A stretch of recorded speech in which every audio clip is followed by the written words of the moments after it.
To be a good player in Rise of Kingdoms, there are a few essential things. One of the most important, actually in my opinion, the most important, is having good commanders. You could have billions of troops, the best technology in the game, the best equipment in the game, and the best armaments in the game, but you're still stuck in the field if you're using trash commanders. So today, because it's impossible for me to give a guide for everyone's specific account, I'm going to go over some base investment principles when you're deciding on a commander you should be using. Basically, I'm going to be talking about what you should be looking for inside of a commander to know if they are worth your investment. Alright, so when I'm looking for a commander, obviously, I'm not discussing epics or elites or advanced commanders here. They're all basically free, if you think about it. At the end game, I've got 1,000 epic sculptures, which I can't use. We're talking about legendaries. And when you're looking for a legendary commander, there are like 3 or 4 main things you should be looking out for. First, obviously, how easy is it to get their gold heads? Mehmed is a really good commander because his gold heads are really easy to get. Would I be putting gold heads in Mehmed? Probably not. Because commanders like Mehmed or any commander from the gold chests are much easier to get than some commanders, they are actually somewhat decent investments or possible placeholder commanders you could use. So when looking for a commander, I like to know where they come from. Do they come from the Mightiest Governor? Do they come from the Wheel? Can I get them in the Legendary Tavern?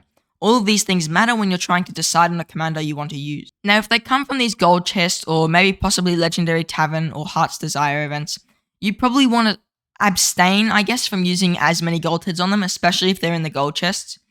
Purely because, I mean, they're much easier to get, they're cheaper to get. The Legendary Tavern is quite easy to get chests for, so stuff like this do matter quite a bit. Another thing I like to look for is when they were released. Usually when a commander was released quite a while ago, they may not be up to standard with some other commanders. Best way to know when they're released is either to Google it, or if you recruited them around the release day. I know, for example, I recruited my Boudica Prime on release day.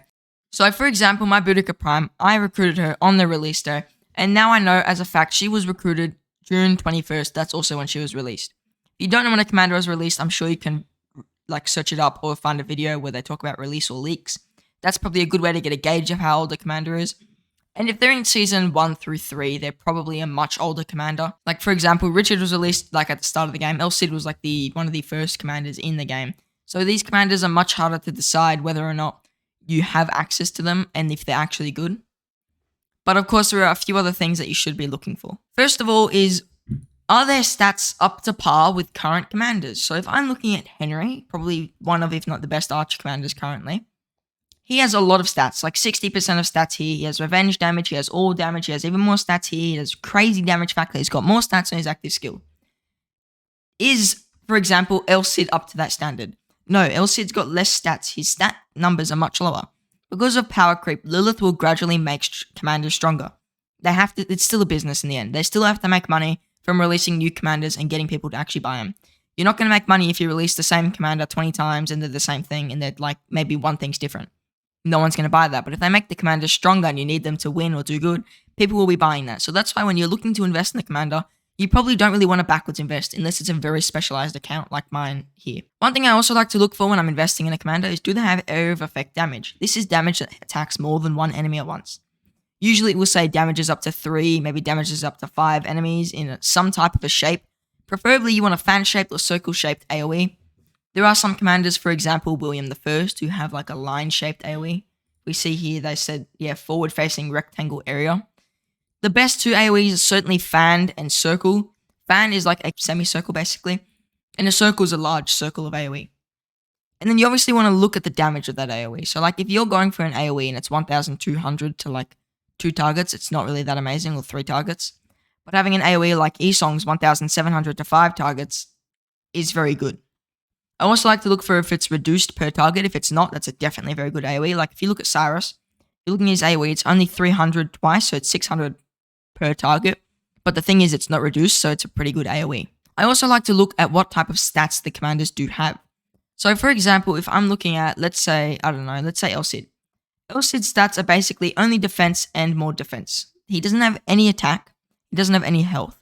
Defense is a mediocre stat, it's in the middle. You would rather have health, you would prefer defense over attack. So commanders with a lot of attack, you probably don't really want to invest in them unless they're the current best commanders in the game. Because attack is a less valuable stat. When I'm looking for stats, I'm looking for all damage, I'm looking for march speed, I'm looking for health, and possibly defense. So making sure that you have a mixture of those stats between the commanders is important. I probably will not be pairing a commander that has high defense with another commander that has high defense, purely because those two commanders have the same stats, and then that means stats depreciate in Rise of Kingdoms. The more of them you have, the weaker they are. So I don't really want to have a commander with 70% defense when I could split those two commanders and possibly put them with a commander that has health or attack. That's another thing I really do like to look for. I also like to look at what role will they play in my murder ball. Tamaris is a key example of this. Tamaris is not my damaging March. She will not be damaging anyone in my murder ball. Maybe she'll get a couple good trades, but I don't think my Tamaris is going to be going into battle and getting 1 to 10 trades. She's not the DPS March. When I'm looking at Tamaris, I'm looking at her for a somewhat okay, decent damage, and I'm mainly looking at her for a debuff. So when looking at a commander, you want to consider how they're going to work in your murder ball. Where are you going to put them? What are you going to do with them? If you're going to get a commander for no reason, just like, I feel like willy-nilly, let me get another damage commander, then you're probably best off waiting for the newer commanders to release because of power creep, and they will be stronger.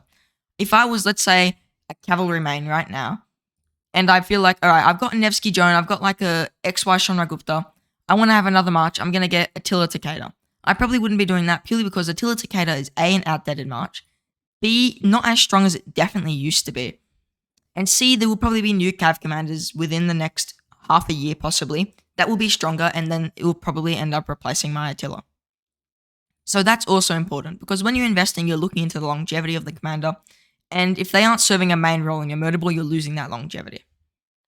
Another thing that helps when you're looking at a commander is, do they serve anything else besides like pure damage? So are they a commander that's got some value that's different to another commander?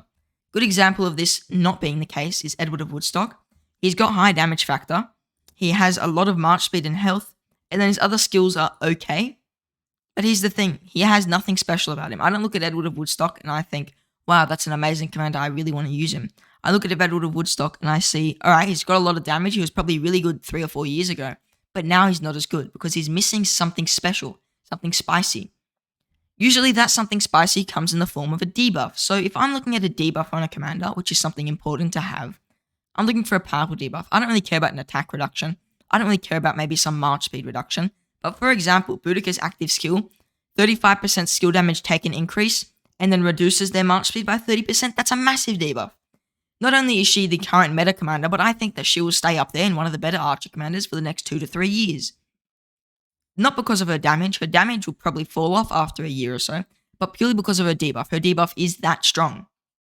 And she's got a bit of other utilities, like she's got immunities. Immunities are another thing you do want to look for, purely because when you've got a lot of immunities, it means that commander will be able to counter more commanders that release or commanders that are already out, and having commanders countering other commanders is good for your murder ball.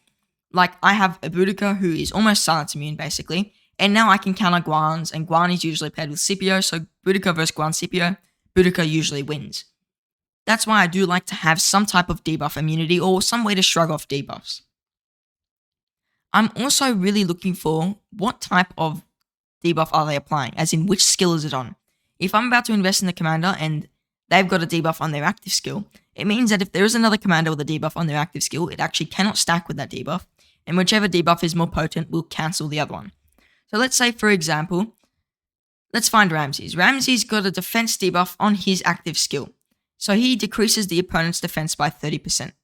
If I find myself my Nevsky down here has also got a defense debuff on his active skill, and it's actually almost every time stronger than Ramses' defense debuff.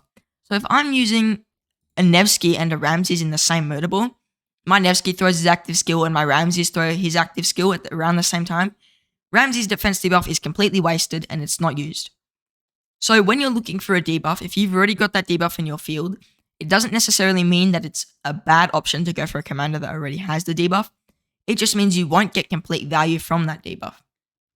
But if the debuff is in a passive skill slot, like Tamiris' poison stack, or let's say her defense debuff on her third skill, this is actually a passive skill. So what happens is when she's attacking, she has a chance to put that debuff, and that debuff will stack with, I guess, Nevsky's defense debuff, just as an example. Now, another thing before I end up investing in any commanders, one of the first things I usually do is, do I have enough equipment for another march?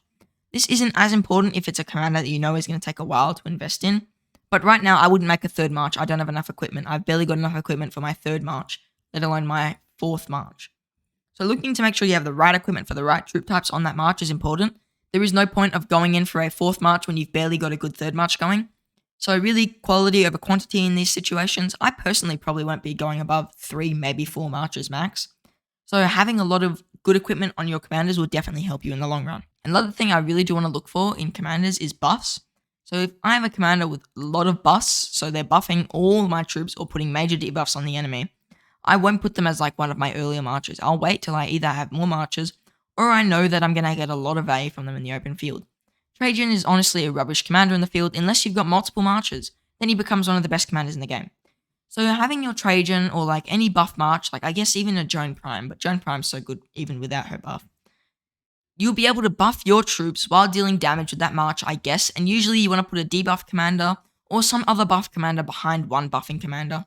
Lots of buffs in that sentence. So for example, Trajan Mulan is a massively powerful march for most Wales endgame. Mulan's giving lots of buffs, she's doing lots of debuffs here, she's getting rage reduction on the opponent, and then Trajan's a fairly tanky commander who also has lots of buffs coincidentally. So thinking about that when you're investing in a commander is also extremely important. Now, I hope that this video did give you some value because I've put down all of my secret tips for choosing a commander. These tips are completely generic. They are not based on your account or whichever commanders you want. Even if you got a super specialized account like mine, you can still choose specific commanders which will fit in your murder ball. I've had a lot of people question me about commanders all the time about which ones they should be doing for their account, and it's always hard to answer.